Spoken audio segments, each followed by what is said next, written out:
인사드리겠습니다. 다원교육의 이창희 사입니다. 반갑습니다. 안녕하세요. 예, 안녕하세요. 예, 오늘 비가 와서 많이들 못 오셔가지고요. 오늘 뭐 그래도 예정대로 다 행사도 진행하도록 하고요. 저희가 이제 아직 공사가 다 마무리가 안 돼서 일단 대치해서 이제 개원 설명을 좀 진행하다 보니까 오신데 좀 많이 불편하신 것 같은데요. 일단 이제 송파관을 어떻게 기획을 하게 됐고, 그다음에 앞으로 어떻게 운영하게 될지 이런 얘기를 좀 제가 진행드리려고 이 자리에 섰고요. 예, 오늘 보시면 죄송합니다. 그래서 지금 저희 송파관은 방위역 바로 옆에 있다 보시면 되고요. 그 저기 방위역에서 올림픽공원 사이에 보면 최선호관 바로 옆이라고 보시면 될 것 같습니다. 위치는. 그래서 그쪽에 저희가 위치하게 되겠고요. 예, 7월 20일 날 개업 목표를 저희가 준비하고 있고요, 어머님들. 일단 간단하게 제 소개부터 먼저 드리면 지금 저는 이제 다원교육에서 이제 고등관 쪽에서 수학 전체하고 그다음에 자사관 뭐 다 총괄하고 있고요. 예, 다원고 창립명으로 보시면 될 것 같습니다. 그래서 어머니들 뭐 그런 건 크게 관심 없으실 거고요. 그 어머니들 자이스토리 들어본 적 있으실 거예요.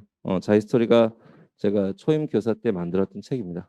그렇게 하고 그다음에 지금은 뭐 자이스토리도 유명하긴 하지만 수학의 바이블이라고 예, 수학 기본서가 있을 겁니다.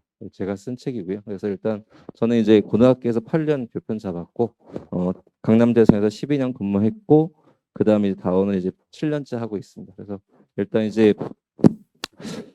송파관을 이제 시작하는 계기는 여러 가지가 있긴 하겠지만 일단 저는 아이를 반포에서 키웠었는데요. 일단 뭐 대치의 단과를 제가 좀 늦게 시작했습니다. 다른 학교에 있다 보니까. 근데 이제 시작하면서 항상 궁금증 들었던 게 서초구, 강남구, 송파구가 있으면 중학교 때들은 비슷한 것 같아요. 근데 대학교 실적을 보면 강남구가 월등히 좋아요. 그 이유가 뭘까? 그래서 남자애 둘 키우다 보니까 이제 저는 입시가 다 끝났고요. 해보니까 결국은 분위기인 것 같아요. 그래서 일단 이 분위기라는 말이 참 어려운 단어긴 한데요. 일단 송파를 운영하면서 제일 많이 신경 쓴 부분 중 하나가 기존에 얽매이지 않으려고 합니다. 결국 이제 서초구나 송파구가 초등이나 중등 때 강남이나 비교해 보면 큰 차이가 없거든요. 결국 가장 중요한 대입에서 차이가 나는 이유가 뭘 거냐는 부분에 있어서는 결국 이제 여러 가지 차이점이 발생될 수밖에 없거든요. 그래서 뭐 기존의 송파구에 많은 학우들이 있고요. 내신 잘하고 있고요. 물론 그런 친구들 중에 대치까지 와서 내신한 친구도 있습니다. 뭐 제가 하고 있는 정규반에도 잠실여고 학생도 있고 멀리 동북고 학생도 있거든요. 사실은. 그러니까 대치까지 와서 내신한 친구도 있고 그냥 송파에서 내신한 친구도 있고 근데 다 대학 가거든요. 다만 아까 말씀드린 것처럼 결과면에서 차이가 어쨌든 많이 차이가 나는 거죠. 그러면 송파구에 있는 친구들이 고등학교 때 대치로 고등학교를 오느냐 그렇지 않거든요. 사실. 결국은 뭐냐면 입시에 있어서 누가 한 발 빠르게 그리고 정확하게 준비하느냐에 따라서 달라지는 거죠. 그래서 초등하고 중등 때 비슷한 친구들이 결국 중등에서 고등 거치면서 차이점이 발생이 되는 거거든요. 그래서 이번에 이제 송파관 개원을 준비하면서 가장 많이 신경 쓴 부분 중에 하나가 대치스럽게 가자예요. 그러니까 송파의 룰을 따를 생각은 없습니다. 당연히 내신은 송파의 룰을 따르겠죠. 하지만 내신을 하면서 우리가 이제 정시가 확대된 이 기조에서 정시까지 준비하려고 하게 되면 기존의 송파 스타일을 깨야 됩니다. 그래서 아마 송파관을 개원하면서 이제 제일 많이 듣는 소리가 다른 학원은 이렇게 말씀하실 텐데요. 그럼 저는 뭐라고 말씀할 거냐면 어머니 대치는요. 이렇게 말씀드릴 겁니다. 그래서 뭐 저희가 조금 약한 부분이나 그런 부분들은 질책은 받긴 하겠지만 어쨌든 운영하는 운영 책임자로서 꼭 말씀드릴 거는 송파관은 대치스럽게 운영할 겁니다. 그래서 기존에 내신 잡고요. 그다음 플러스 알파로 정시까지 할 수 있게끔 학원을 운영하는 게 원칙이라고 보시면 될 것 같습니다. 그래서 그걸 운영할 때 이제 대치하고 송파가 멀진 않기 때문에 일단 저는 항상 학원을 운영하는 원칙이 뭐냐면 내가 잘할 수 있는 것부터 시작을 하자 주의입니다. 왜? 이게 다른 것들은요. 제가 가끔 비를 드는 게 가전제품은요. 얼리 어답터가 좋죠. 가장 먼저 써보고 핸드폰도. 저도 기계 항상 빨리 사거든요. 하지만 학습에 있어서 얼리 어답터는 좋지 않거든요. 왜? 우리 아이가 실험 대상이 되면 안 되는 거죠. 그러니까 확실하다고 보장이 있을 때 얘기를 해야 되는 거거든요. 그래서 제 여기 처음에 지금 함에 띄우는 건 제 목표입니다. 물론 제 기준점에 미달하면 조금 시기는 조절될 수 있긴 하겠지만 현재 시점에서 제가 준비가 완성이 돼 있고 이 정도 계획 플랜을 세우는 건데요. 일단 이번 7월서부터 이제 중등하고 고등 정규하고 특강이 시작이 될 텐데 한 번에 다 시작하지는 않습니다. 일단 수학생들도 대치해서 강의를 하고 있거나 대치해서 조교를 하면서 대치 스타일을 배운 친구들을 송파관에 투입한다고 보시면 돼요. 그래서 한 번에 동시에 다 투입하지 못하고요. 예, 대치해서 트레이닝을 한 다음에 들어간다고 보시면 돼요. 지금은 이제 뭐 송파 쪽에 뭐 기출 문제들이 안 나와 있냐 다 나와 있습니다. 아까 말씀드린 것처럼 저희 반에도 멀리 동북고까지 다 있기 때문에 지금은 이제 온라인으로 내신한 친구도 있기 때문에 저 멀리 상산고층까지 다 내신합니다. 한 반에서. 별 관건은 뭐냐면 대면을 할 수 있냐 없냐의 문제거든요, 사실은. 그래서 이제 7월 달에 중등하 고등 정규반 특강이 시작을 하고요. 모든 대치처럼 많은 수업이 깔리지는 않습니다. 다만 자신 있는 수업은 꼭 간다고 보시면 돼요. 그렇게 되고 그다음에 2학기 때는 이제 보인고 내신이 시작이 될 겁니다. 그래서 대치다운에 있는 보인고 내신 프로그램에다가 플러스 알파에서 이번 2학기부터 보인고 내신이 시작되고요. 그다음에 자 내년 1월이죠. 예, 보인 배제 합격자만 시작할 거고 그다음에 내년 3월에 배제 이렇게 갑니다. 그래서 송파관은 더 다원수학 송파관입니다. 그런데 유일하게 배제하고 보인만 학교별 전체 내신을 다 끌고 간다고 보시면 돼요. 기본적으로 이제 수학 전문가를 운영을 할 건데 이제 배제하고 보이는 이제 조금 학교별 특성이 있어서 이 두 학교만큼은 전체 과목 내신을 다 들어간다고 보시면 될 것 같습니다. 그렇게 되고 이제 지금은 제가 목동관이든 송파관이든 요즘 아이들에서 신경 쓴 부분 중 하나가 지금 이게 사진이 아직 리모델링 중에서 보여드리지 못하고요. 이렇게 구성했습니다. 40평씩 3개층 강의동을 만들고요. 예, 지하에다가 스터디 카페를 만들었습니다. 그러니까 기본적으로 이제 제가 목동관에서 일단 그렇게 한번 해봤는데요. 반응이 되게 좋습니다. 왜냐면 요즘 아이들은 학습 습관이 잘 배어 있지 않기 때문에 단순히 수업만 잘해서는 안 되고요. 수업 플러스 알파 해야 되는데 플러스 알파를 하려고 하게 되면 결국 아이들이 공부할 수 있는 공간이 필요한 거거든요, 사실은. 그래서 송파관도 예, 지하에 선생님들 교무실하고 바로 옆에 사이 카페가 85석이 있습니다. 그래서 아이들이 예, 수업이 끝나고 남아서 공부할 수 있게끔 수업이 아닌 날도 공부할 수 있게끔. 그래서 물론 이제 뭐 시중에 뭐 작심이나 이런 스터디 카페만큼은 아니지만 그래도 아이들이 공부할 수 있게끔 칸막이 다 돼 있고요. 예, 좌석 준비가 돼 있고 그렇게 해서 아이들이 공부할 수 있게끔 예, 저희가 시설을 완비해서 이번 7월부터 예, 송파관이 시작된다고 보시면 될 것 같습니다. 그래서 이런 부분을 어머님께 약속드리고 한 걸음 한 걸음 저희가 다가간다 보시면 되고요. 그리고 다시 한번 말씀드리면 어, 준비가 되면 바로바로 하나하나씩 저희가 보여드릴 겁니다. 그래서 가끔 보시면 이제 어머니들이 조금 재촉하세요. 이거는요 하는데 아까 말씀드린 것처럼 교육에 있어서는 빠른 게 중요한 게 아니라 그죠? 최고여야 되고 항상 최선을 다해야 되기 때문에 그런 부분만 조금만 양해해 주시면 항상 제 이름 걸고 예, 가장 좋은 프로그램, 가장 좋은 강사로 어머님들 찾아뵙도록 하겠습니다. 자, 그다음에 마지막으로 이제 이런 말씀 드릴 것 같은데요. 대치가 엄청나게 경쟁이 치열하죠, 내신 시장이. 그래서 지금 이제 단과 학원 중에서 예, 수학 재원생이 1,000명 넣는 건 다원수학밖에 없습니다. 그래서 이번에 이제 이번 1학기에 처음으로 저도 기분 좋게 고1, 2 수학 내신 재원생이 1,000명을 나왔습니다. 그래서 단과 학원이 1,000명 넘게 참 어려운 이유가 뭐냐면 이게 선생님들이 경쟁을 하기 때문에 그게 장점이긴 하지만 또 다른 무언가가 있어야 되는 거거든요. 그래서 제가 차근차근 다원석의 장점은 앞으로 보여드릴 거고요. 오늘 오신 분들한테는 딱 두 가지 말씀드리겠습니다. 오신 분들은 이렇게 책을 하나 받으셨을 겁니다. 이 책자 보시면 이제 송파관의 젊은 선생님 두 분이 이번 작년이죠. 작년 기말고사 문제집을 한번 정리해봤습니다, 모님들. 그래서 보시면 예, 주요 학교를 다 나와 있고요. 여기 없다고 해서 자료가 없는 거 아닙니다. 일단 한번 샘플을 좀 보여드리려고 이제 다원에서 어떻게 송파 내신을 분석하고 있는지 그걸 보여드리고 싶어서 자료를 만들었고요. 대표적인 학교 한 10개 정도 했고요, 어머님들. 예, 거기서 이제 유심히 보실 건 각 학교의 중간고사 내신 기출이 다 나와 있고요. 어머님들 거기 보시면 예, 11페이지 한번 보시겠어요? 자, 11페이지 보시면 교남쌤 내신을 분석하다 해가지고요. 이 동복고 내신을 분석하는 방법을 잡아놨다고 보시면 돼요. 그러면 이 선생님이 이렇게 동복고를 분석했던 이유는 그죠. 올해 동복고 1학년 학생하고 내신을 했기 때문에 이 분석이 가능합니다. 그래서 이렇게 예, 내신을 어떻게 접근하는지 접근 방법을 분석해 놨고요. 어머님들 천천히 한번 보시면 되고요. 그 다음에 이제 뭐 쭉 모든 학교마다 주요 학교를 기초 분석해 놨고요. 예, 근데 다원에서 이제 대치에서 고1 내신 재원생이 많은 이유가 이게 외곽에 1,000명하고 대치 1,000명은 다릅니다. 워낙 이 동네 학원이 많기 때문에 어머님들 거기 111페이지 한번 가보시겠어요? 제가 다원 사고 운영하면서 가장 많이 신경 쓴 것 중에 하나가 기존의 단과학원의 틀을 넘어서려고 해서 제일 먼저 만든 게 뭐냐면 내신 기출사입니다. 이게 뭐냐면 이게 각 학교마다 내신 문제 이거 뭐 통기출이라고 하죠. 뭐 동북 뭐 문정 뭐 문희연 뭐 정신 막 기출 문제 풀다 보면 어느 순간 애들이 뭐라고 하냐면요. 선생님 문제가 겹쳐요라고 하거든요. 그리고 또 뭐냐면 어떤 문제를 풀고 나면 선생님 이거랑 이수한 이형 없어요? 이런 얘기 하거든요. 그래서 제가 먼저 뭐였냐면 아까 말씀드린 것처럼 제가 제일 잘하는 것 중에 하나가 책입니다.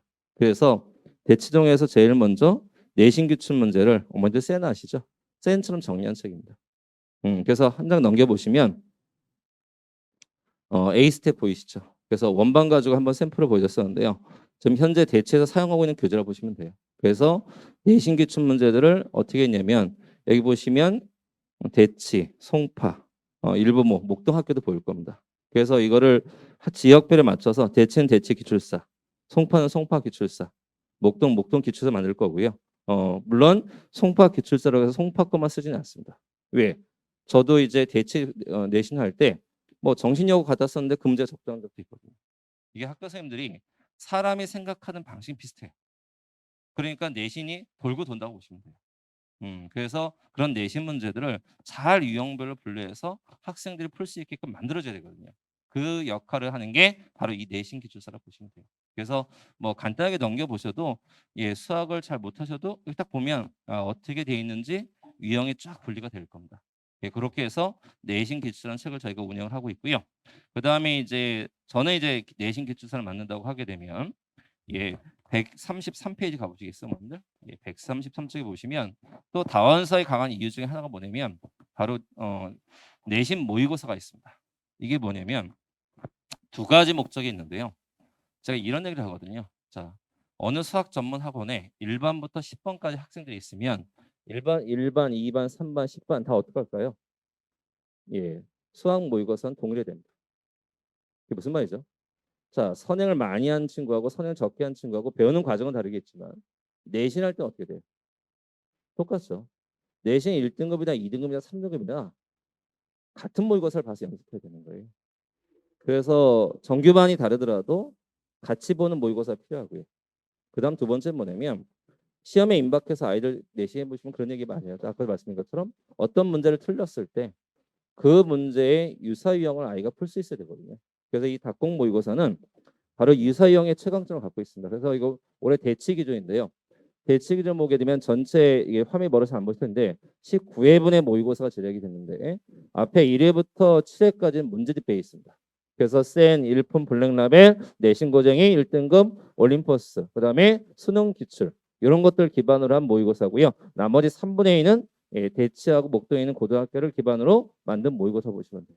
그래서 이 모의고사의 특징은 뭐냐면 이렇게 문제가 있잖아요, 어머님들. 그러면 이 모든 문제 유사유형이 달려 있습니다.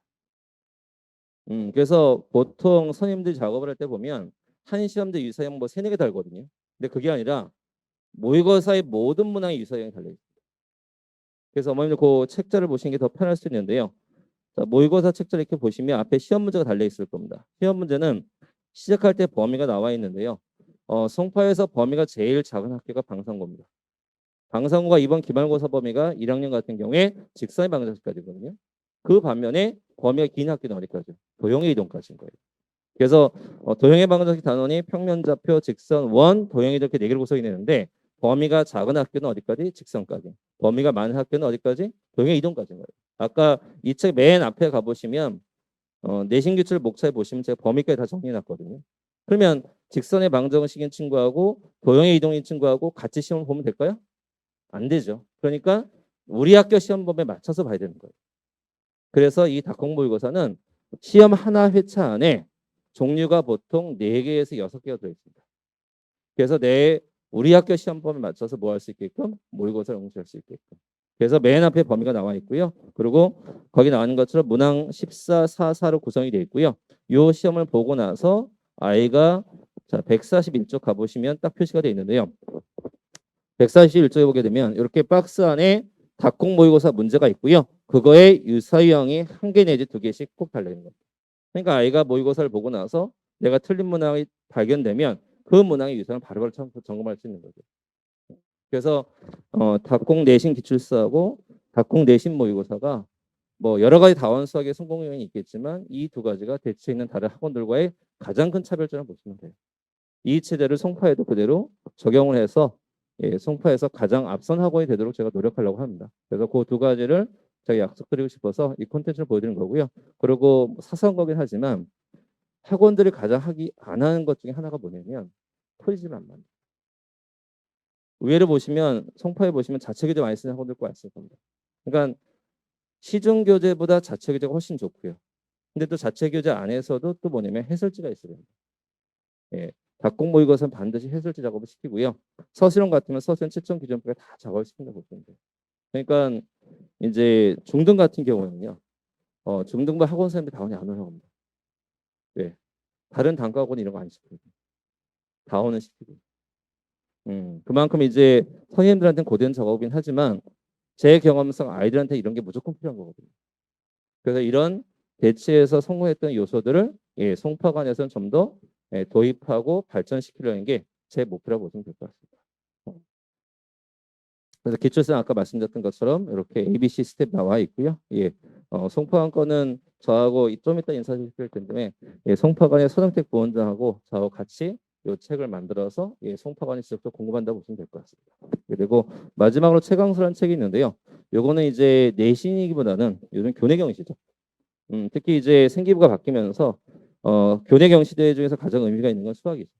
그래서 수학 같은 경우는 이 책은 제가 휘문고하고 외대부고하고 세종고하고에 있는 후배들한테 교내 경시대용을 책을 만들어 달라고 해서 지금은 제가 학원도 하고 있지만 출판증에 워낙 강점을 갖고 있어서 출판하기로 하고 원고를 받아서요 출판을 해서 다원해서만 쓰고 있습니다. 그래서 이건 나중에 교내 경시할 친구들만 제한적으로 공부하고 있고요. 너무 어려워서 애들이 잘 안 풀러갑니다. 대체에서도 뭐 가장 좋아하는 애들이 중등고나 경기 좀 내신 많이 어려운 학교들 있죠. 그런 친구들이 좋아하는 책이지. 그래서 못 보는 애들이 더 많습니다. 이런 책이 다원에 있다는 거 모릅니다. 근데 교내 경시할 때만 공개되는 책이다라고 보시면 될 것 같습니다. 이 정도 제가 말씀드리도록 하고요. 어쨌든 여러 가지 드리고 싶은 말씀 많지만 한 번에 많이 하면 다 기억 못하실 거고요. 어쨌든 그것만 기억하시면 돼요. 대치에서 다원수학이 성공했던 요소들을 송파관에 가서 좀 더 발전시키고 열심히 노력하도록 하겠습니다. 어쨌든 뭐 원장으로서 약속드릴 수 있는 건 항상 최선을 다할 거고요. 그리고 일단 뭐 저도 이제 아이 둘을 키우면서 이게 뭐 초등학교 때 느꼈던 느낌하고 중학교, 고등학교 느낌이 다 다르거든요, 사실은. 겪어보니까 이렇게 하면 좀 더 좋겠다는 생각도 있고요. 그래서 일단 뭐 개인적으로 봤을 때 제가 설명할 때 가끔 큰애가 항상 뭐라고 하는데요. 수학은 유전적인 게 아니거든요. 제가 가끔 비유를 드리는 게 큰애랑 작은애랑 같은 중학교를 나왔는데 우리 수학 성적 등수 차이가 300점이 넘습니다. 큰애는 아빠가 수학생인 걸 숨기고 다녔고요. 작은 애는 아빠가 수학생인 게 자랑스럽고요. 큰애는 뭐라고 했냐면 아빠 왜 그렇게 살아? 왜 문과라서 이과의 삶을 전혀 이해 못하고요. 작은 애는요. 아빠가 쓴 책이 자랑스럽고요.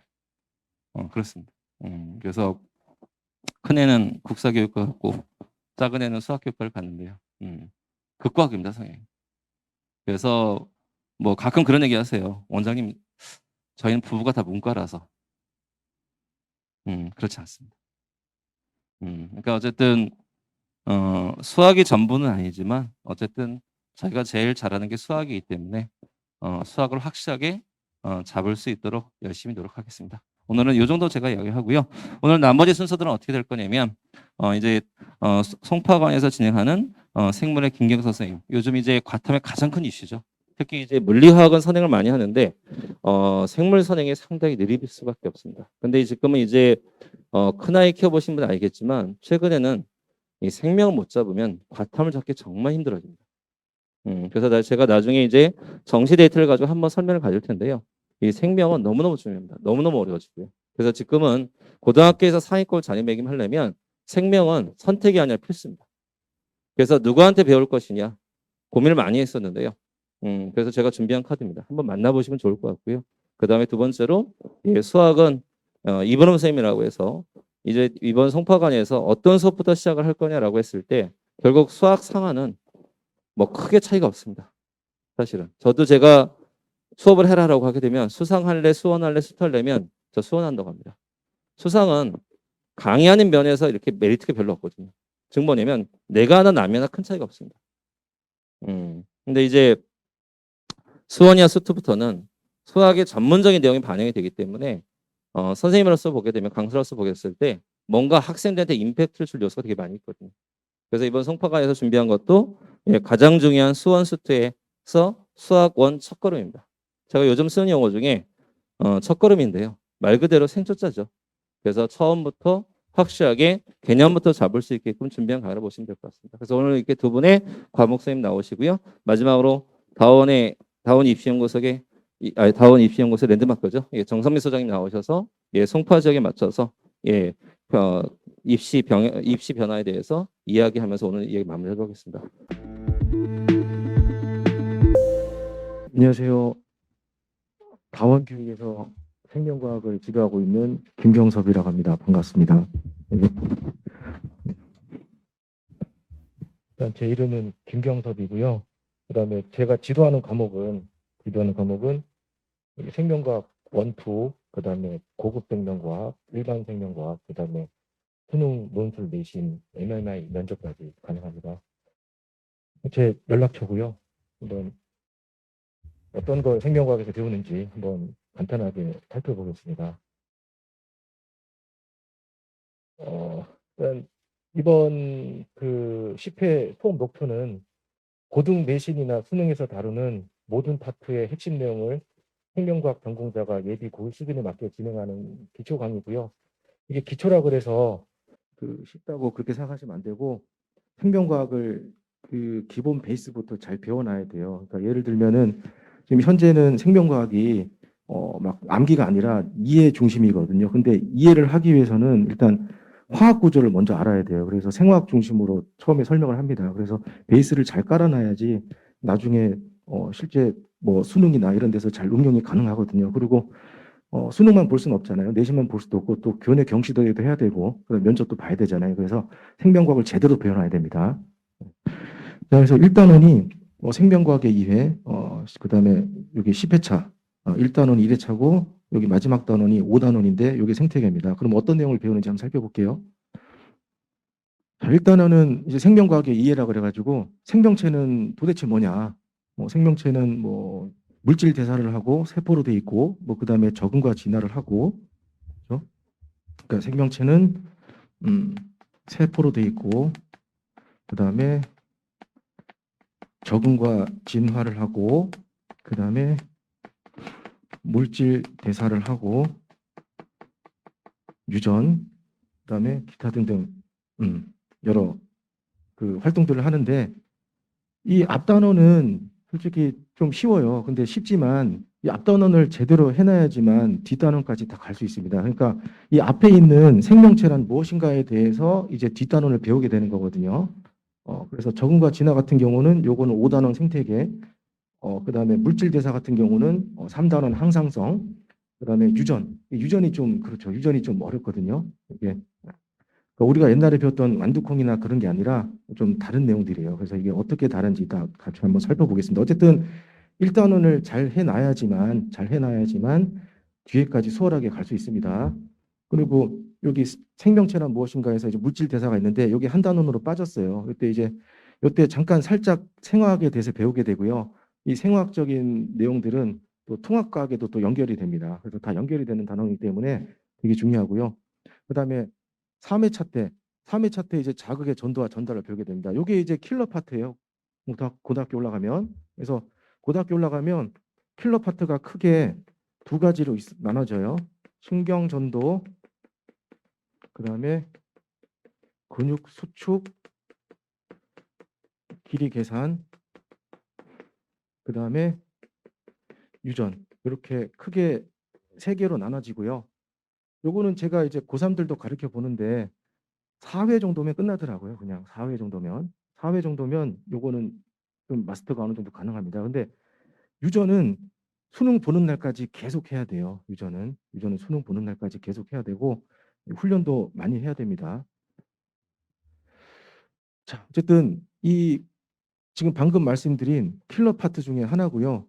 요게 그냥 막 가리키면 좀 힘들기 때문에 이렇게 저 같은 경우는 이렇게 재미있는 시청각 자료를 쓰면서 학생들한테 편하게 접근할 수 있게 지도를 하고 있습니다.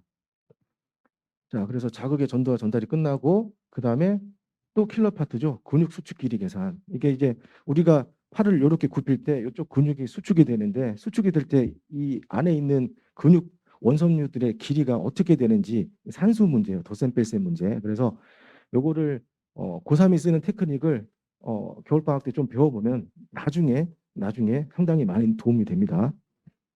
그다음에 5회차에는 신경계와 호르몬인데 이제 그 생명과학 1단원, 2단원, 3단원, 4단원, 5단원이 있고 1단원은 뭐 생명체란 무엇인가, 2단원은 물질대사, 그다음에 여기 3단원 같은 경우는 인체에 대해서 배우게 돼요. 인체. 그러니까 도대체 인체들은 물질 대사를 어떤 거 하나. 물질 대사가 뭐냐면 생명체 안에서 일어나는 화학 반응이에요. 그래서 그 화학 반응들이 어떤 게 있냐.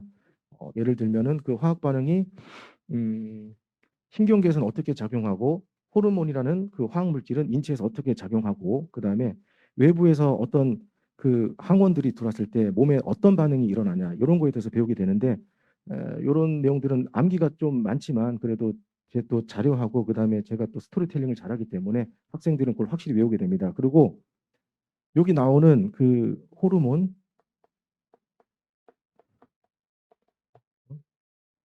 그다음에 어, 신경 전도 그다음에 면역 요 세 파트가 있는데 요 세 파트는 그 논술 빈출 주제예요. 논술. 그래서 보통 논술까지 생각을 안 하시는데 나중을 위해서 논술까지 생각해 두시는 게 좋습니다. 보통 고3 한 6평 전까지는 논술을 생각 안 하다가 9월 달 되면 이제 논술 인원이 적더라도 이제 6논술까지 생각하시는 분들이 많거든요. 그때 시작하면 늦기 때문에 지금부터 대비해 두면 상당히 좋습니다. 자, 그리고 요 방어작용, 이게 면역 파트고요. 이제 뭐 이게 외부에서 어떤 물질이 들어왔을 때 내 몸에서 어떤 반응이 일어나냐, 이런 메커니즘들 외워두면은 나중에 논술이나 아니면 경시대회도 도움이 될 수 있습니다. 그다음에 7회차, 이 7회차가 이제 그 4단원인 유전 파트고요. 이때 뭘 배우냐면 도대체 염색체가 뭐냐. 이게 염색체거든요. 염색되니까 염색체예요. 그러니까 옛날에 과학이 발달하기 전에는 뭐 세포를 연구를 하고 싶었는데 이게 안 보이는 거예요. 그래서 뭔가 염색을 했어요. 근데 염색되는 물질이 있어요. 근데 그게 알고 보니까 유전 물질이었죠. 그래서 그걸 염색체라고 부르는 거예요. 그래서 이 염색체가 어떻게 행동을 하고 어떻게 되기 때문에 우리 몸이 뭐 세포 분열을 어떻게 하고 그다음에 정자난자가 어떻게 만들어지는지 이렇게 연관시켜서 배우게 되고요. 이거를 또 염색체를 그냥 배우면 되는 게 아니라 아까도 말씀드렸다시피 생명과학은 생화학이 기본이에요. 그래서 얘가 기본으로 가지고 있는 구조가 뉴클레오타이드라는 구조인데 그 구조의 특이성을 배우고 나서 시작을 하면 상당히 쉽습니다. 그다음에 이거는 이제 뭐냐면 어 고등학교 가면 이제 처음 보는 막 상대량 개념이에요. 상대량. 그러니까 우리가 옛날에 그 맨델 완두콩을 배울 때는 어떤 개체가 뭐 라지알 스몰알이다, 뭐 둥글다, 주름지다 이런 거 배우셨잖아요. 근데 요거를 어떻게 표현하냐면 고등학교에서 라지알이 있고 스몰알이 있고 여기 몇 개, 한 개 있다. 이런 식으로 이제 표시를 해두는 거예요. 요게 DNA 상대량입니다. 그러니까 여기 보시면 뭐 세포 1이 있고 2가 있고 3이 있고 4가 있는데 이런 식으로 나눠보면 A가 0개죠. 그러면 라지 A가 이건 없다는 거잖아요. 그러니까 그런 식으로 해가지고 또 유전 문제를 만들게 됩니다. 요걸 이제 DNA 상대량이라 그래요. 말은 어려운데 그냥 요런 내용이었어요. 그리고 9회차 들어가면 요 사람의 유전을 배우는데 우리 예전에 그 뭐 사람 유전 배울 때는 이렇게 해가지고 뭐 한 명이 좀 아프다 뭐 이런 식으로 배웠는데 요즘에는 가게도 하나에 유전병이 2개, 3개가 나옵니다. 2개, 3개. 그러니까 애들이 가게도 풀 때 시간이 많이 걸리는 거예요. 그래서 이것도 방학 때 훈련을 많이 해둬야지 나중에 그 1학년이나 2학년 올라가서 후회를 하지 않으십니다. 예. 자, 요거는 이번 고3들이 치른 6평 모의고사였어요. 6평 모의고사. 요건 이제 다인자 유전이라 그래가지고 대문자 수에서 어떤 형질이 결정된다는 건데 이런 내용도 미리 해두지 않으면 나중에 가서 상당히 좀 힘듭니다. 자, 그래서 9회차 때 사람의 유전을 배우고 그 다음에 10회차. 10회차는 이제 생태계예요. 생태계. 그러니까 요 적응과 진화에 해당하는 부분인데 이 부분은 그냥 가볍게 스토리텔링으로 넘기면 됩니다. 이 부분은 그냥 뭐 밖에 어떤 나무가 있는데 나무가 광합성을 하는데 거기서 산소가 나오고 이런 재미난 내용들이에요. 요거는 그냥 가볍게 하시면 됩니다. 자, 그러면은 일단은 수업 진행 순서를 설명드리기 전에 생명과학을 왜 해야 되는지 말씀을 드리면 작년 과학 지원자가 40만 7,358명이었어요.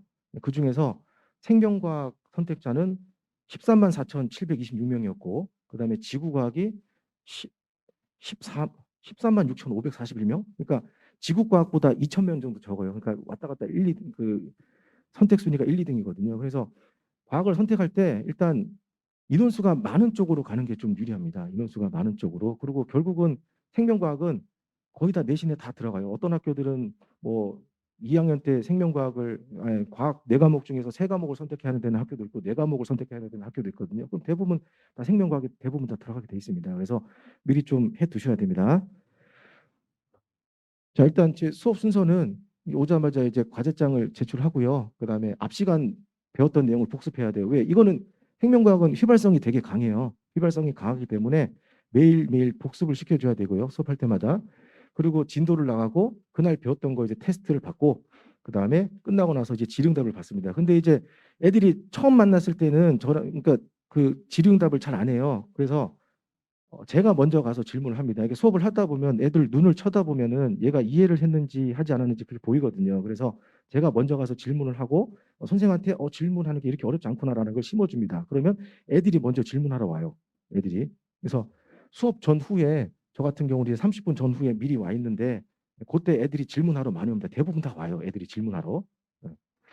이렇게 진행이 되고 그다음에 제 이론서는 일단 자체 교재예요. 그래서 자체 교재에서 수능 특강, 뭐 수능 완성, 그다음에 EBS 핵심 개념, 그다음에 7종 교과서 내용 정리한 거 개념 60%, 그다음에 문제는 40%로 배웠던 내용을 바로 적용할 수 있는 문제로 진행이 되고요. 그다음에 과제장은 이렇게 구성이 됩니다. 그 EBS 수능 특강 2점 문항. 그러니까 이번 그 10회차 난이도를 수능 특강 2점 문항 난이도로 잡았습니다. 그래서 이렇게 과제 나가고 그다음에 평가원 기출, 그다음에 창작 문제 이렇게 구성이 되고 있습니다. 그다음에 수업 특징이 생명과학을 처음 하는 학생도 부담 없이 들을 수 있고요. 그다음에 과학고나 영재고를 준비했던 학생에게는 가이드라인을 제공합니다. 그러니까 생명과학이라는 게 그 영재고나 과고 준비를 위해서 했던 생명과학과 그다음에 내신을 위한 생명과학이 내용이 조금 달라요. 영재고, 과고 같은 친구들은 이 신경전도 근육하고 유전 파트 같은 게 이걸 배운 적이 없어요. 이런 거를 이런 거 이걸 안 한단 말이죠. 이거를. 그래서 이 영재고, 과고는 기본 베이스는 잘 돼 있는데 내신을 위한 생명과학이 안 돼 있기 때문에 이런 거에 대해서 이제 가이드라인을 제공합니다. 그리고 그 예를 들면 영재고에서는 뭐 눈동자가 수축할 때 종주근 환상근이 뭐 수축된다, 이완된다 이런 걸 배우는데 고등학교 내신에서는 그런 걸 안 배운단 말이에요. 그래서 네가 이까지 배웠으니까 넌 요거는 더 하고 요건 안 해도 돼. 이런 가이드라인을 제가 정확하게 제시해 줍니다. 자, 그다음에 출제율 높은 기출 및 시크릿 자료 제공을 하고요. 이건 창작 문제로서 제가 항상 연구를 하기 때문에 적중률이 높습니다. 그리고 저 같은 경우는 생명과학 전공자이기 때문에 내신뿐만 아니라 수능, 그다음에 교내 경시대회, 논술, 그다음에 MMI까지 다 가능합니다. 그리고 수업 시간에 웬만하면 모든 걸 다 해결해서 보내고요. 보내고 집에서는 또 국영수 숙제를 해야 되잖아요. 국영수. 그렇습니다. 그리고 이게 생명과학 전공자한테 들어놓으면 좋은 점이 뭐냐면 그냥 저한테 맡겨주시면 그냥 저는 고3까지 다 끌고 갑니다. 예를 들면 여기 일단 제 이론서고요. 이론서. 그다음에 요거는 과제장이고 테스트예요. 과제장. 과제장은 숙제로 나가는 거, 테스트는 그날 봤던 거 테스트하는 거. 그래서 여기 보시면은 통합과학의 생명과학 파트부터 여기 있죠. 교내 경시대회 수능 및 논술 면접까지 한 번에 이어지고, 그다음에 수업 시간에 모든 것을 해결하고, 그다음에 결석자를 위해서 인강을 녹화합니다. 왜냐하면은 방학 때 또 놀러 가시는 경우도 있기 때문에 그런 걸 감안해서 이렇게 해드리는 거고요. 그다음에 풍부한 컨텐츠를 이용해서 좀 이해도를 높여주고 암기를 최소화를 시켜줄 거예요. 그러니까 쓸데없는 거 암기는 절대 안 시킵니다. 저는 무조건 시험에 나오는 것만 확실하게 이해를 시키고 암기를 시킵니다. 그리고 저는 이 내신부터 전부 가능합니다. 그래서 이 생명과학 전공자한테 배우면 좋은 점이 뭐냐면 여기 있죠. 여기 이제 제가 작년에 성과를 낸 건데 이 친구도 언제더라? 이 친구는 고등학교 2학년 때부터 했고요. 2학년 때 했고 생명과학 이 100분이 100이 나왔어요. 현역으로서. 그리고 이 친구 같은 경우는 중3 때부터 받았어요. 중3 때부터 해가지고 작년에 서울대학교 어디다? 자연과학부, 화학부 여기 들어갔습니다. 이쪽으로. 그다음에 이 친구도 같은 학원에서 했는데 이게 얘도 중3 때부터 받았어요. 중3 때 해가지고 고3까지 제가 지도를 했고요. 그래서 논술로 중대약대를 합격을 했습니다. 중대약대. 그리고 이 친구도 중3 때부터 했어요. 그러니까 이 친구를 같이 지도한 거예요. 저는 같은 클래스에서. 그리고 이 친구는 어디 갔냐면은 경희대 의대를 합격을 했습니다. 경희대 의대. 네. 여기 성과고요. 어쨌든 제가 말씀드리고 싶은 거는 전공자한테 배우면 일단 중3부터 그냥 끝까지 한 번에 갈 수 있다. 그 장점이 뭐냐면 제가 어릴 때부터 가르쳤기 때문에 예의 부족한 점, 그다음에 잘하는 점을 알기 때문에 잘 이끌어 갈 수 있습니다. 그게 이제 차이점이라고 할 수 있겠네요. 네. 어쨌든 여기까지 마치고요. 혹시 질문 있으면 제가 또 질문을 나중에 또 받도록 하겠습니다. 감사합니다.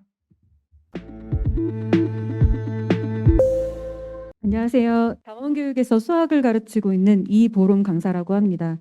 저는 지금 대치다원에서도 수업을 계속하고 있고요.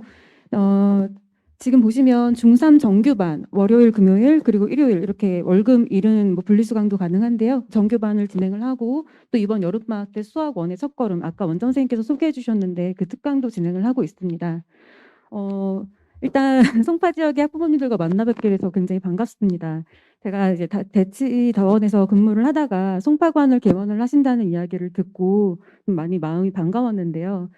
대치에서 계속 수학을 가르치면서 보면은 이제 강남권 학생들뿐만이 아니라 다른 지역 학생들도 이제 많이 지도를 하게 됐는데 뭐 어떤 학생들은 방학이나 주말을 이용해서 기차를 타고 오기도 하고 그리고 뭐 매일 이제 평일에도 학교를 끝내고 1시간 가까이 버스를 타고 와서 뭐 수업을 듣고 가는 학생들도 있습니다. 또 그중에는 송파 지역에서 온 친구들도 분명히 있었는데요. 제가 처음에 이제 학원의 주소를 듣고 검색을 해보니까 주변에 낯익은 이름들이 좀 많이 있더라고요. 방산고, 뭐 과학중점반이 있죠. 그리고 보인고, 워낙에 시험 까다롭죠. 그리고 창덕여고, 거기는 이제 몇 년 전부터 갑자기 학생 수가 급감하면서 굉장히 내신 따기 어려운 학교가 되어버렸는데 그 학교들에서 대치까지 찾아와서 공부를 하는 학생들이 있었습니다. 제 생각나는 또 에피소드가 그 학생 중에 하나가 이제 수업 시간에 와서 조는 거예요. 그래서 깨우면서 송파는 가깝지 않니? 라고 했다가 그 친구가 선생님이 한번 버스 타고 다녀보시라고 이렇게 굴멘 소리를 들었던 그 기억도 있습니다. 그래서 이제 저희가 먼저 더 가까이 좀 다가가서 좀 학생들도 체력 소모도 좀 줄이고 시간도 좀 더 효율적으로 사용하면서 공부에 좀 집중할 수 있지 않을까 싶어서 아주 기쁜 마음입니다. 처음 소개를 드리게 돼서 좀 서론이 길었는데요. 제일 먼저는 뭘 보여드리고 싶냐면 어머님들 이제 고등학교 내신이 어떻게 이제 구성되고 있는지부터 말씀을 드려야 될 것 같습니다. 일단 제가 이제 배명고 그리고 뭐 보인고 등에서 학교 기출문제를 가져와 봤습니다. 2021년도 기출문제인데요. 오른쪽은 교육청 학력평가 기출문제입니다. 거의 똑같은 문제인 거 확인하실 수 있으실 거고요. 그다음에 배명고 마찬가지로 배명고인데 그림도 똑같고 숫자만 좀 바뀌어 있는 수준인 거죠. 그런데 이렇게 이제 거의 뭐 유사 변형 문제도 있지만 이런 식으로 이거는 지금 제가 일부러 원본을 가지고 왔는데요. 이거 선택 과목이 없는 수학 모의고사의 그 21번 문제면 객관식 마지막 문제여서 완전 굉장히 어려운 킬러 문제입니다. 근데 그 어려운 킬러 문제를 한 번 더 어렵게 변형을 시키셨어요. 여기에서는 GX가 미분 가능하지 않다라는 조건만 주었는데 여기에서는 GX의 절대값을 씌웠고 또 그것을 평행이동한 그래프의 미분 가능성에 대해서도 이야기를 하고 있습니다. 이런 문제들이 실제 시험 문제에 나옵니다. 그런데 여러분 이게 어떤 차이가 있냐면 그 모의고사나 수능 문제는 30문제를 100분 동안에 풀죠. 고3들이 풀고 있는 사설 모의고사 중에 인기가 많은 모의고사 중에서 지금 더 27이라는 게 있는데 네. 예전에 해시태그 2750 뭐 이렇게도 소개가 됐었는데 27문제를 50분 안에 푸는 연습을 하는 거예요. 킬러 세문항을 제외한 나머지 27문제를 50분 안에 푸는 연습을 하는 거죠. 그 얘기는 뭐냐? 1등급을 받는 학생들은 수능에서 50분을 3문제 푸는데 투자를 해야 된다는 말입니다. 그런데 그렇게 시간이 소모가 되는 문제를 내신 시험에서 내고 있습니다.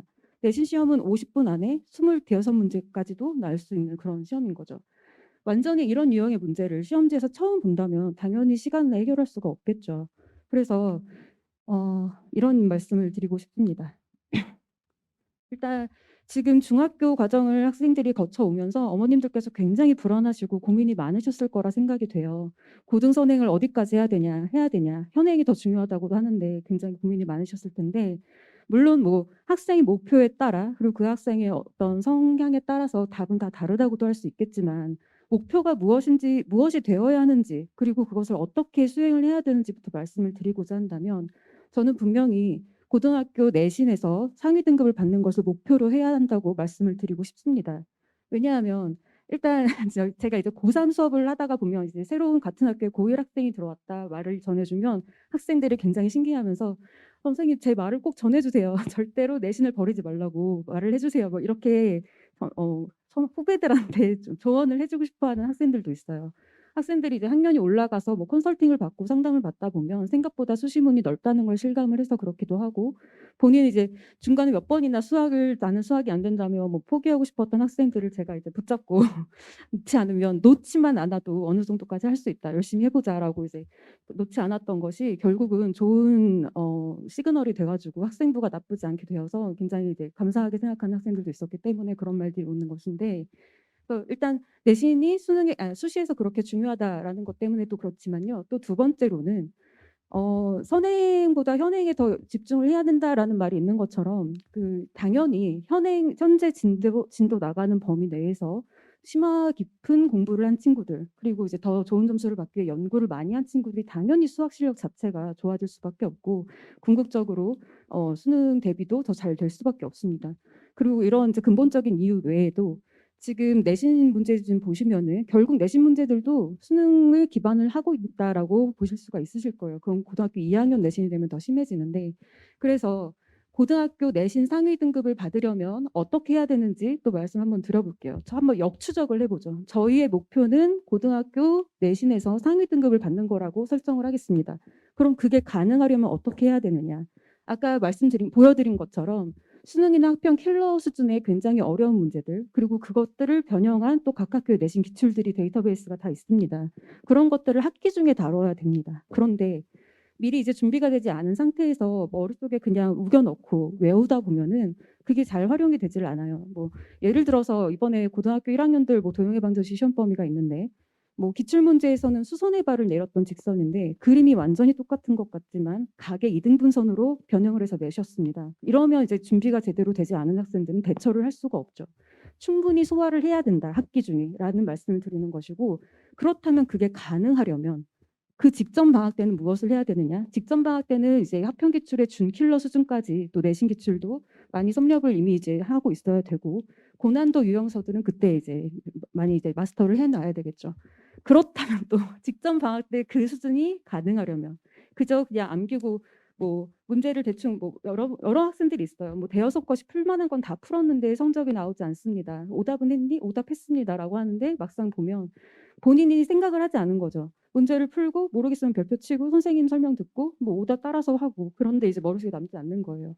그래서 그럼 직전 방학 때 그 수준이 아니라 정말로 이제 원리를 이해해가면서 자기 것이 될 수 있도록 소화를 하려면 그때 이제 개념 공부를 그때 시작을 해서는 늦겠죠.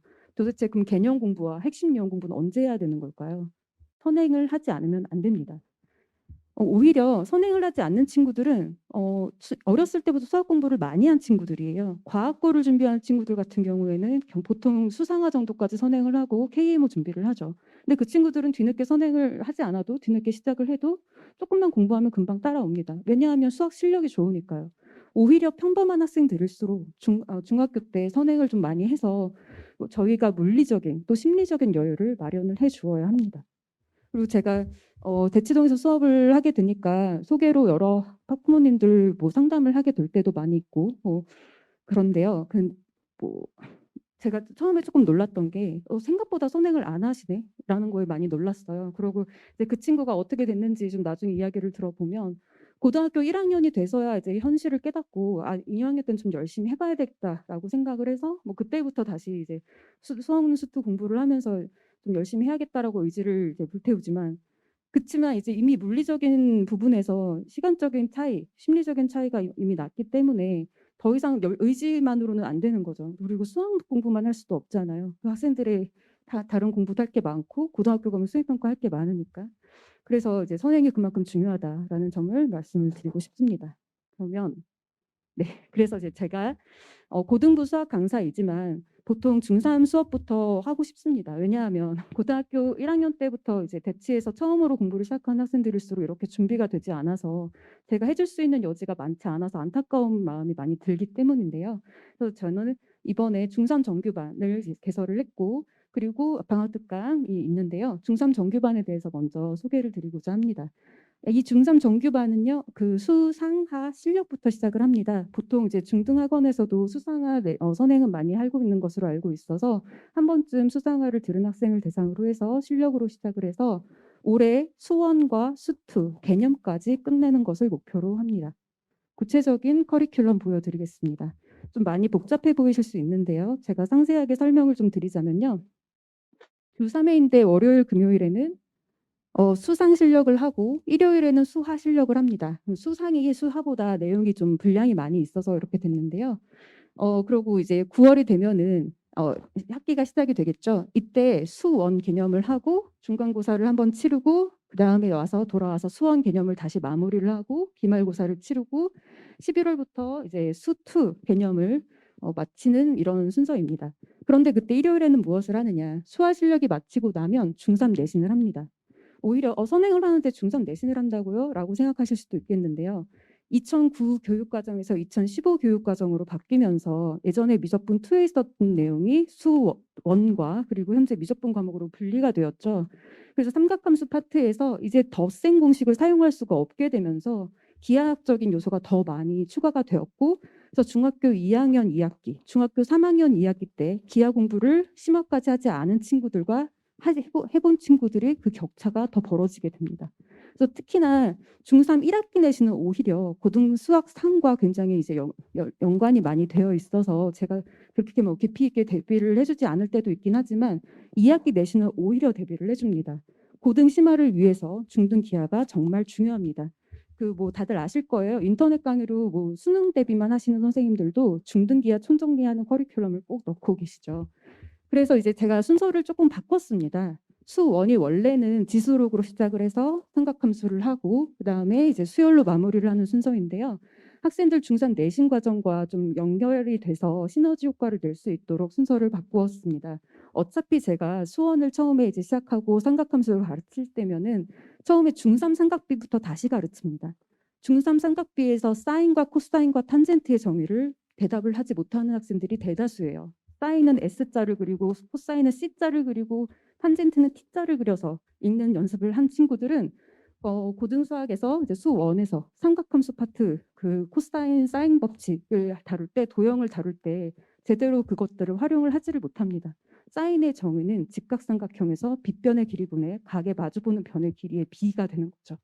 그래서 어차피 중3 내신 삼각비부터 다시 가르치기 때문에 마침 잘 됐다. 시간대가 딱 맞네라고 해서 중3은 일요일 때 중3 삼각비를 배우고 그리고 월요일 금요일에 와서 연관된 삼각함수 파트를 제대로 개념을 처음부터 다시 공부를 할 수 있게 됩니다. 그럼 당연히 중3 내신에도 도움이 되겠죠. 그리고 그에 이어서 원과 직선, 원주각 파트 굉장히 중요합니다. 그래서 이 부분을 좀 심도 깊게 다뤄줄 예정이고요. 그리고 이제 10월 달에 돼서 이제 수요를 먼저 또 지수로그보다 앞에 넣은 이유는 중3 2학기 때 통계 파트가 마지막에 있죠. 뭐 중3 기말고사 누가 신경 씁니까 하실 수도 있겠지만 통계 파트를 공부를 할 때 좀 생각보다 복잡한 계산이 나올 때가 있습니다. 이때 수1에서 수열의 합에서 배운 시그마 기호를 원활하게 다룰 수 있다면 그 이해도 활용도가 굉장히 높아지게 될 것입니다. 네, 그러고 나서 이제 기말고사 끝내고 나면 이제부터 고등학교 대비를 위해서 달려야죠. 네, 수2 공통 과목에서 가장 어려운 킬러 문항들은 다 수2에서 나옵니다. 수2가 굉장히 중요한 과목이고 수2를 시간을 할애해서 11월, 12월 내내 이제 개념을 충실하게 공부를 할 예정인데요. 자, 수상화를 까먹었겠죠, 학생들이. 그래서 수상화를 실전 맛보기라고 제가 넣어놨습니다. 근데 지금 굉장히 복잡하실 거예요. 제가 한 페이지 더 넘겨보겠습니다. 지금 뭐 개념이 뭐고 실전이 뭐고 실력이 뭐지 하실 수 있겠는데요. 밑에 잘 보일지 모르겠는데 이 순서도를 좀 작성을 해봤습니다. 제일 처음에 모든 과목의 개념으로 시작을 한다면 개념에서 기본 개념과 기본 유형을 익히고 실력에서 조금 더 발전된 개념과 필수 유형들을 여기서 다지고 심화랑 실전이 함께 나갈 때도 있고 분리돼서 나갈 때도 있는데요. 심화에서는 내신 학평 기출을 좀 다루면서 고난도 유형들을 익히고 실전에서 아까 말씀드린 수평교라고 보통 이야기하면 수능, 평가원, 교육청, 학력평가 기출문제죠. 그리고 내신 기출의 킬러 문항을 다루는 이런 순서까지 진행이 되고 있는데요. 제가 11월, 12월에 수2 개념을 하면서 일요일에 수상화 심화는 심화 맛보기라고 넣어놨습니다. 그래서 이 심화랑 실력 사이에 연결이 있는 것인데 첫 번째 목표는 학생들이 수상화를 잊어버리지 않도록 계속해서 이제 기억을 끄집어내야 단기 기억이 장기 기억으로 간다고도 하죠. 그래서 그런 용도도 있고 두 번째로는 이제 학생들이 슬슬 실전에 어떤 문제가 나오는지 궁금할 거예요. 그래서 내신 기출 문제와 그런 것들 중에 아주 어려운 것은 제외하지만 가끔 넣을 수도 있고요. 네. 그래서 그런 심화 맛보기에서 문항들을 좀 다뤄볼 수 있도록 할 예정입니다. 그리고 궁금하실 것 같고 또 언제나 수학 공부는 장기적으로 계획을 짜서 준비를 해야 되기 때문에 고1 과정까지 한번 간략하게 넣어봤습니다. 고1 이제 그 고1 직전 1월, 2월에는요. 내신 대비에 집중을 해야 되겠죠.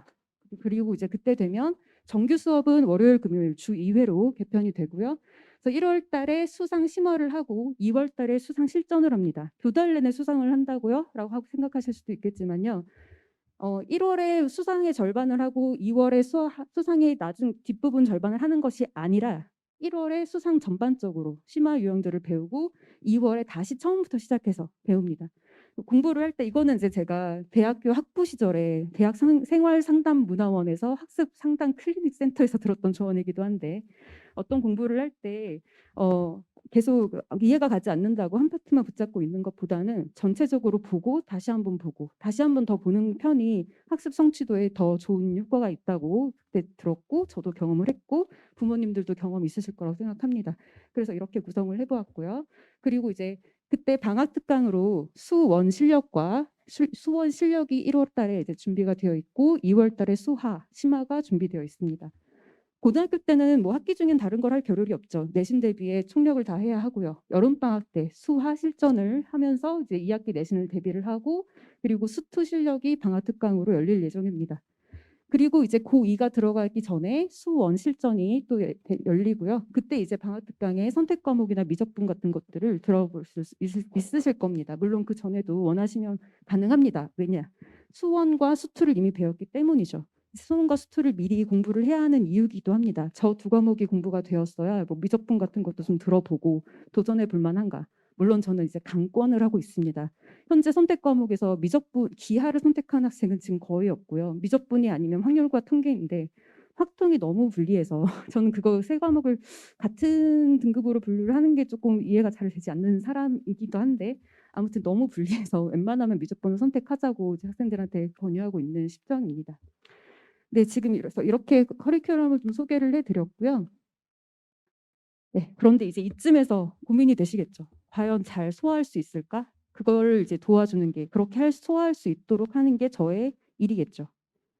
네, 저는 이제 4가지 관점에서 보고 있습니다. 첫 번째, 선행을 공부하는 것이 현재 공부에 분명히 도움이 되어야 될 것입니다. 그리고 현재 공부를 하는 것이 선행을 공부를 했을 때 더 시너지 효과를 받을 수 있도록 아까 제가 커리큘럼도 좀 상세하게 생각을 해서 순서를 좀 짜봤고 평소에 제가 수업을 할 때에도 현재 너희들이 공부하는 것과의 연관성, 그리고 현재 지금 공부하고 있는 게 나중에 어디에 영향을 미치는지 등을 계속 짚어주면서 학생들이 고등 수학 전반적인 과정에 대해서 이해가 될 수 있고 머릿속에 매핑이 되고 메타인지가 될 수 있도록 도와주는 편입니다.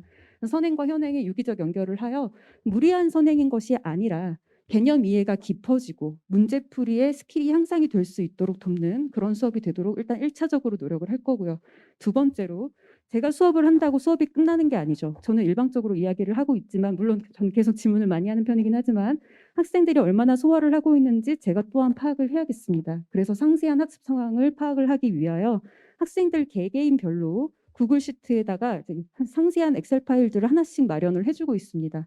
진도 상황과 과제 수행률 상황, 그리고 테스트 레코드 등등의 것들이 이제 여러 가지 탭이 준비가 되어 있고요.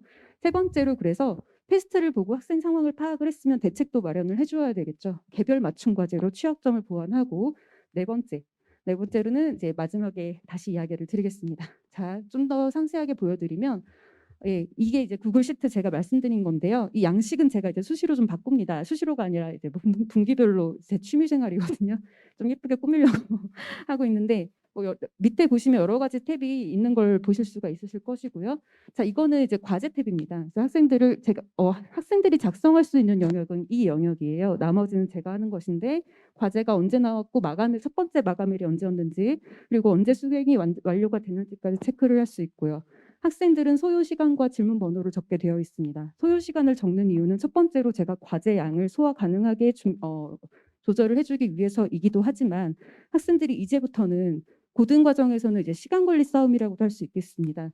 또 학습 시간을 관리하는 내가 이 시간 정도면 어느 정도의 양을 공부할 수 있겠다라는 것이 그냥 단순하게 목표가 되는 것이 아니라 현실에서 내가 정말로 현실적인 계획을 세울 수 있으려면 내가 어느 정도로 하고 있는지를 이제 기록을 하는 게 중요해서 그런 걸 기록을 하게 하고 있고요. 자, 그리고 이것이 이제 테스트 레코드 탭인데요. 항상 제가 시험을 보고 나면 그냥 보는 것이 아니라 각 문제의 단원과 유형과 난이도, 배점 같은 것들을 이렇게 준비를 해주고 그리고 이게 이제 채점을 한 결과인데요. 이거는 제가 서술형으로 진행을 한 시험이어가지고 이렇게 감점들이 있었던 겁니다. 오답 이유를 학생들이 직접 적게끔 되어 있습니다.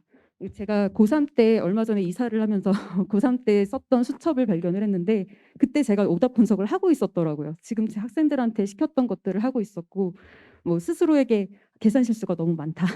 언제 나는 이항할 때 계산 실수를 한다. 나는 양변의 정수를 곱할 때 상수항에 곱하지 않는 버릇이 있다. 이런 것까지 적었던 기록이 있더라고요. 그래서 만약에 근데 학생들이 여기서 계산 실수가 나왔다. 그럼 저랑 한 번은 상담을 합니다. 이렇게 한 번씩은 주기적으로 하게 되는데 어떤 계산 실수하는 버릇이 있는지 그걸 고치려면 시스템적인 노력을 무엇을 해야 하는지 이런 것들을 이제 상담을 해주고 유형 미숙지라는 탭이 있으면 이 부분에 대해서는 이제 개별적인 취향 유형 잡는 숙제가 나갈 수 있겠죠. 네, 그리고 이게 이제 상담 내용인데요.